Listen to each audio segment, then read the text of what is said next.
Hey everybody, I'm back with another video for you guys today, and today we're going to be talking about the new legend Conduit.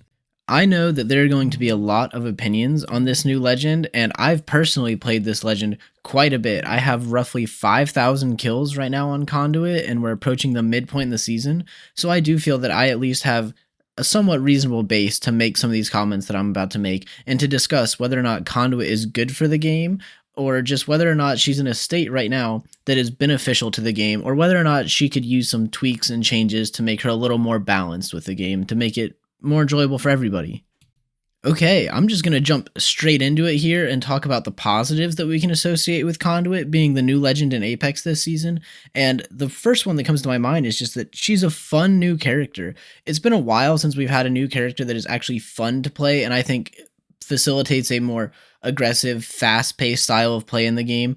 We've had Catalyst, which kind of slowed things down, puts up walls, fortifies doors. We've had Newcastle, which facilitates bringing reses, putting up walls, deploying cover, and all of those kind of prolonged fights. I think Conduit is the first legend in a while that we've really gotten that kind of accelerates fights, allows you to keep pushing when you otherwise wouldn't be. And I think that has created a new meta in Apex and freshened things up and really created something different than what they have in the past seasons. And I think that's great, and I think that's good for the game. It specifically provides a counterplay to a lot of the bunker comp teams that we've seen become very popular, especially in ranked, with people running things like Caustic, Watson, Rampart, or Catalyst, and a mixture of those three on their team, and just sitting in a building and camping and poking and just hoping to get placement and climb up the ranks that way. Or even in pubs, when it's really not fun to fight those types of teams in pubs. Play whatever way you want, but at least it needs to have some sort of counterplay to it. And I do think that Conduit does provide some of that counterplay in her ability to push, take a little bit of damage, and keep pushing. And I think that's very important and healthy for the game. With that being said, I do think that Apex, in order to provide that feeling and the ability for that legend to be useful, whether you're solo queuing, duo queuing, or just playing in any way, I think they kind of had to make Conduit a little bit overpowered. And I know that they make legends overpowered at this release of that legend just because they need to build up hype. They need to get people to play that new character. But I do think it's important to realize that it's not okay for that character to stay that way.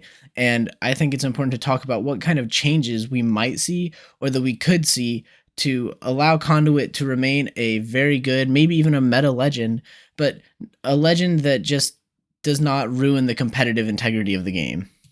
Now, I'm going to move on to the negatives regarding the introduction of Conduit to the game, and I really only have probably two, but they're pretty substantial. And the first one is going to be the fact that Conduit just makes the solo queue experience that in Apex is already pretty miserable.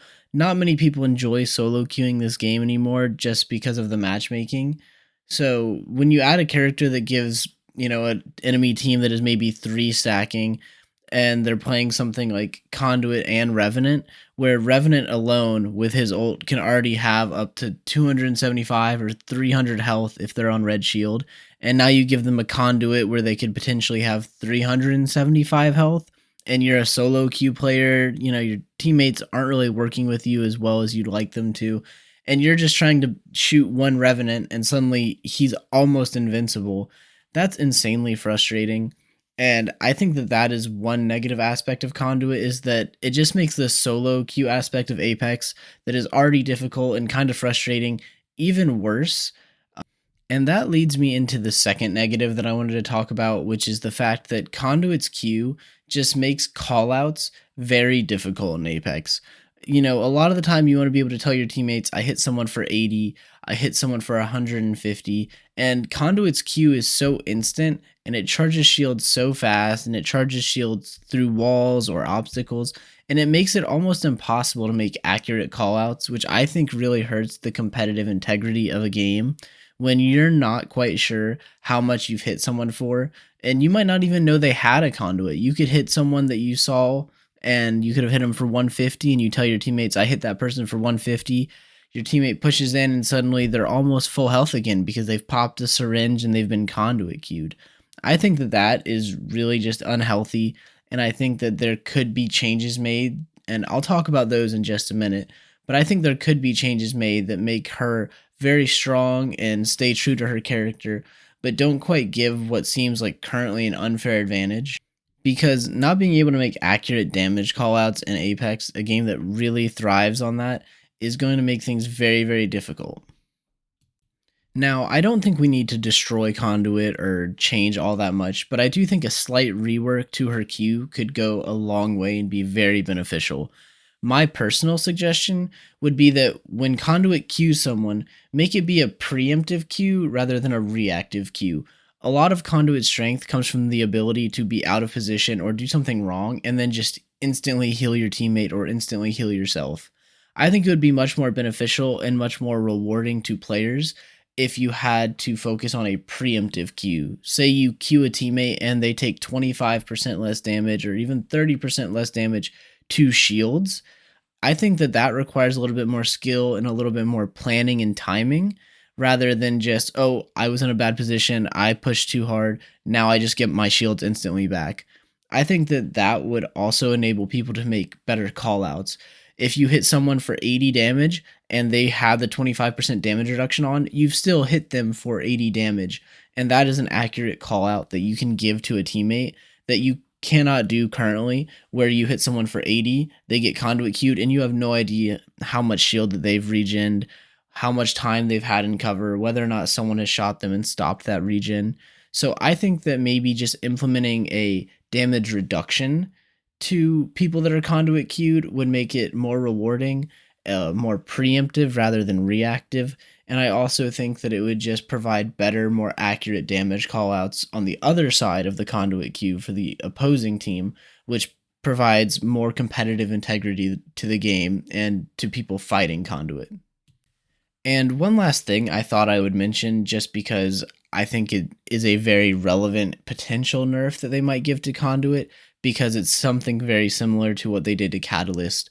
I know that the Catalyst spike traps, you used to be able to throw them down and you could play behind the little center piece that you have to shoot out in order to get past them. And Catalyst players would throw them down and strafe back and forth on them because they had a big hitbox and they would soak up damage. In this most recent season, Apex actually nerfed that, and they took away the ability to really play on the Catalyst queues, and I think that that is something very similar to what we might see here with Conduit, because currently a Conduit player can pop their ult and they can just strafe back and forth on one of the ult nodes, and that ult node will soak up probably, I think it's around 250 damage, and you can just play that almost like a makeshift head glitch. So I do think that that might be a nerf that we could see, just because it's so similar to another nerf that just happened, and I think that that is a probable nerf. Not saying that I think it needs to be done. I think that an ultimate ability providing cover is not really all that strange, and I don't really think that it needs to be nerfed. But given, the fact that it's Apex, I think that it's very reasonable to assume that they might just recycle a nerf that they know worked in the past for another character. And that pretty much brings about the end of this video and my commentary on it. If there's any time left in the video, I hope you've enjoyed it.